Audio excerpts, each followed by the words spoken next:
আল্লাহ বলেন, মানুষ কি ভেবেছে সে শুধু বলবে আমি ইমানদার আর তাকে আমি জান্নাতে ঢুকাই দিব? না, কখনো না, কোশ্চিন কালেও না। ইমানের প্রশ্নে সে সত্যবাদী না মিথ্যাবাদী পরীক্ষা দিয়ে দিয়ে নিজেকে প্রমাণ করতে হবে, ঠিক কিনা বলেন?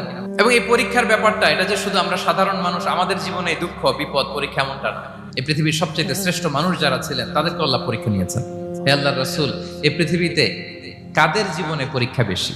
বিষ্ণু ইসলাম বললেন, আল আম্বিয়া, নবীদের জীবন।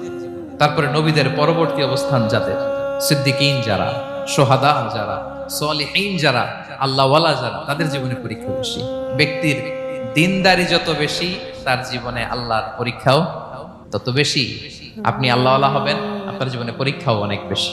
মন খারাপ করার কোনো সুযোগ নেই। পরীক্ষা যার জীবনে যত বড়, সেটাতে সফল হতে পারলে ওটার প্রতিদানও বড়। আপনারা নবীদের জীবনে যদি খেয়াল করেন, দেখবেন যেই নবীর জীবনে পরীক্ষা যত বেশি, সেই নবীর জীবনে সফলতাও তত বেশি।